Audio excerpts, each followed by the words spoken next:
Hi, I'm Dr. Alyssa Small Layne. I am passionate about fibroids, endometriosis, and caring for women. I truly believe that all women deserve to have excellent quality care.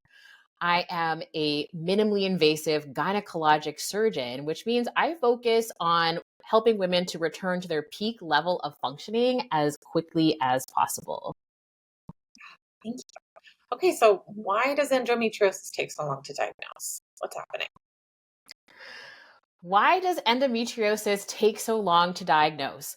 Uh, that is a good question. And it's something that we have been talking about for far too long. But there are a number of reasons why endometriosis takes really long to diagnose. And to gather my thoughts, I did create a list which has 4 items on it. So, number one is lack of awareness. So, people don't know what endometriosis is or that it exists. And when I say people, I just mean people in general. So, women may not know that there is this thing that could be the cause of their symptoms. And then medical providers also may not know about endometriosis, its symptoms, and how to diagnose it. And especially when you have those two meeting together, then it's difficult to be able to get that diagnosis. The other issue in that same area is lack of understanding of the symptoms and kind of dismissing of symptoms. And that's stuff that we can do within ourselves as women or within communities, or that you may receive when you're in a medical setting. So things like everybody has pain. Or periods are supposed to be painful. You just take ibuprofen, or, oh, it's not that bad. My periods were just like that. Or you think, well, my mom has bad periods and she takes these medications, therefore I'm destined to get it. I just happen to be just like my mom, but not getting that further evaluation to figure out exactly what's going on. And then number two, I think, is just the range of symptoms. So, a lot of the times when people know what endometriosis is, and they know its hallmark symptoms, that's the only thing that comes to mind. So we're thinking endometriosis means pain. People with endometriosis have severe pain, but not everybody with endometriosis has severe pain.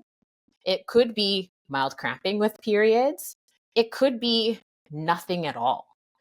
So, some women with endometriosis, even advanced endometriosis, stage 3, stage 4, might not have any symptoms at all. And it's only found later on when they have an investigation for some other reason. And then a third reason is not getting specialist care.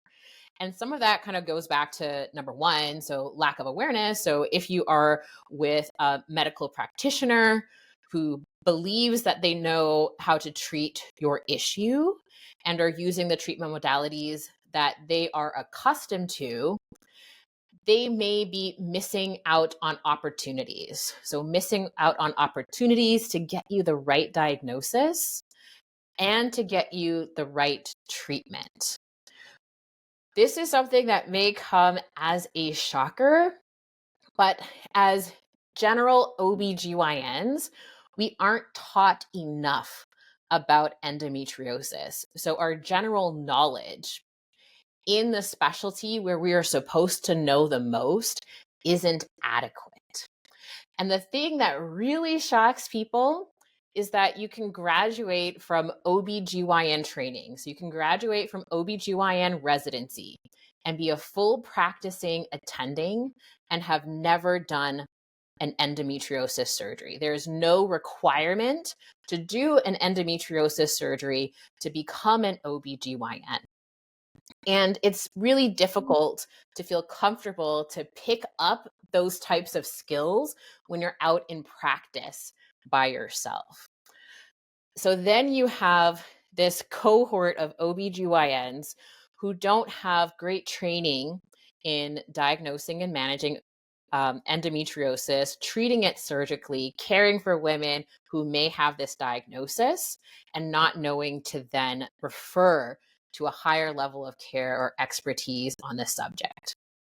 And then the fourth, I would say, is it's just difficult to diagnose. It's not an easy condition because if you have such a wide range of symptoms from debilitating pain to nothing at all, it can be challenging to find. And sometimes I like to do things that my patients do. That way I can see the kind of information that they have. So I put this into ChatGPT and I said, why does endometriosis take so long to diagnose? And one of the things they said is that the gold standard for diagnosis is laparoscopic surgery. And that's what you'll see across the internet. That's what you'll see in textbooks. And that may be what an OBGYN says. However, for endometriosis experts within our medical journals, and this has been years now, we have been pushing for people to be able to get diagnosed without having surgery. You should not have to go to the operating room to be diagnosed with endometriosis because endometriosis can be diagnosed with a combination of history, physical exam, and imaging like ultrasound or MRI. The physical exam for endometriosis is fairly comprehensive, and it depends on where you're having symptoms or where you could potentially have growth of endometriosis or pathology. But definitely a pelvic exam, kind of feeling for some telltale signs of endometriosis. Sometimes in advanced and rare cases, you can see it on exam. So like if somebody has endometriosis really growing where you don't usually see endometriosis. So this would be someone, let's say, who had a hysterectomy and you do a speculum exam. So you're looking inside their vagina and you see a mass inside their vagina that looks telltale for endometriosis. That would clue you in. Of course, you would then do a biopsy, which would confirm the diagnosis. Or I've had people who have come to me for, let's say, pelvic pain.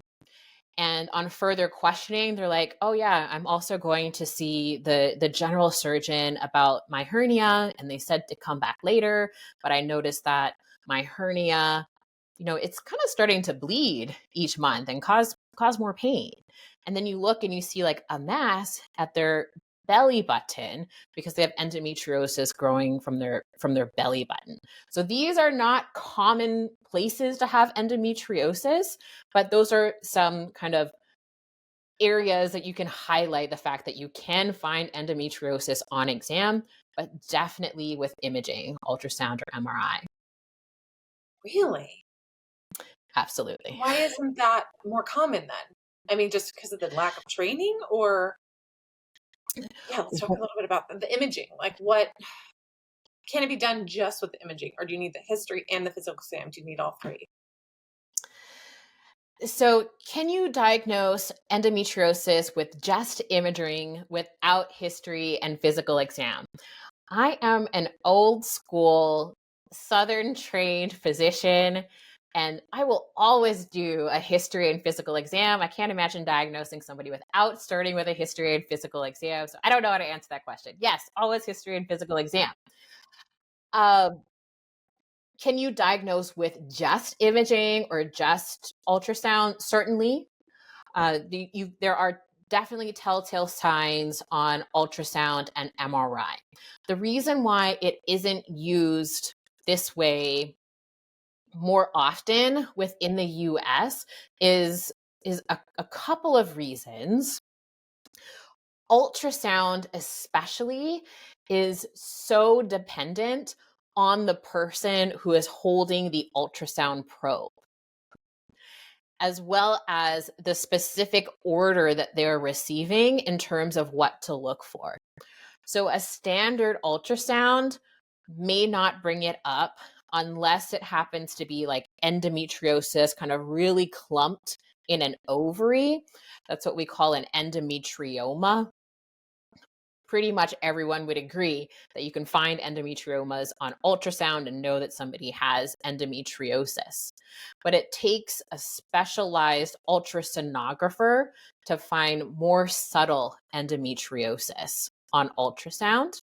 And then it takes a radiologist who is specialized in reading those ultrasounds to be able to interpret that. And similar for MRI, most pelvic MRIs that have a specific protocol for endometriosis would be able to pick those up, but it needs to be read by a radiologist who knows what endometriosis looks like on MRI.